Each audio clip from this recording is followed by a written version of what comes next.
if you don't want to put no pressure on you. Hell.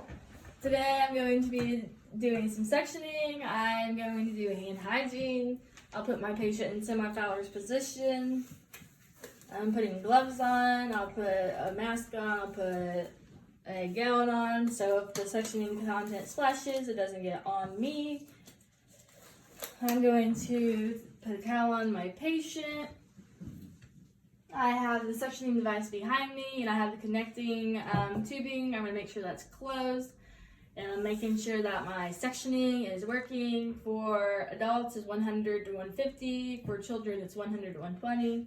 So I've checked my sectioning and it's working. So I'm going to take off my gloves and dispose of properly.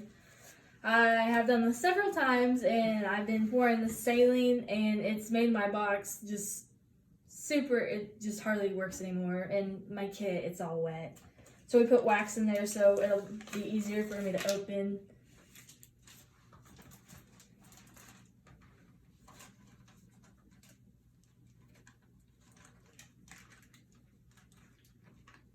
See, it's so wet. So I'm getting my box out, sticking to my gloves. I don't want to contaminate the inside of this. So I have my saline, and now I'm going to, well, I have my saline cup, and now I have my saline, and I'm gonna tip it off first over biohazardous bag or something else.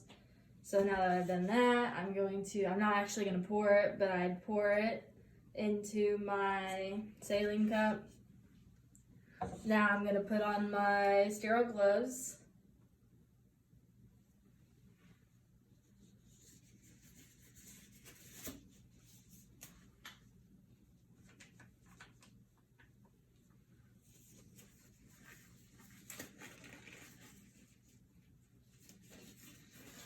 So now I have my sterile gloves on, and my right hand is going to stay in my dominant hand, and my left hand will be the hand that gets dirty.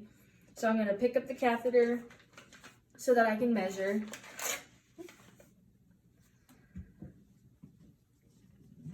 So we're doing nasopharyngeal and oral pharyngeal. You measure from the mouth to the earlobe.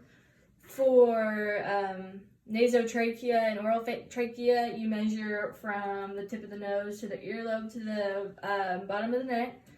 For the tracheostomy, you can't really pre-measure it. You just have to know that in adults you don't go further than 6 inches. So now I have measured for the nasopharyngeal, and you can't write on this one or put a random piece of tape on it like you could for the NG. So you have to remember the number that you're going to go to. So as far as you're going to insert it. So now that I'm going to put it in my right hand because that's my dominant hand, and with my left hand I'm going to connect the suctioning tubing to it. So now I'm going to have it connected. So now I will put it in my saline and suction some of that. Now, since it's going in the nasal area, I have to lubricate it. So I've lubricated my catheter. So now I'm going to be going in, and I want to go in as far as what I measured. So now you don't suction on the way in, you suction on the way out. So now I'm going to begin suctioning as I am pulling it out. I'm going to be pulling it out, and while I'm pulling it out, I'm going to be rolling it between my 2 fingers, my thumb and my finger. And I don't want to exceed this in 15 seconds. I don't want to go longer than 15 seconds doing this. So now that I have suctioned it out, I'll put it in my saline. And if I'm wanting to go back in, it has to be 30 seconds. So I put it back in my saline, and now I'm lubricating it again, and I'll be doing it again. So I go to where it needs to be, and I start pulling it out. As I'm rolling it, no longer than 15 seconds, but between things it's 30 seconds. So now that I have done that, you don't want to exceed doing suctioning for 5 minutes. So you don't want to go longer than that. So now I am going to foil that, and I'm going to dispose of properly. And I will dispose of all my equipment properly. I'll put my patient back in a good position. One thing I didn't say, because he's not on oxygen, but if my patient was on oxygen, I would hyperoxygenate my patient, and I would do that per facility's policy. It just depends where you work on how you do that.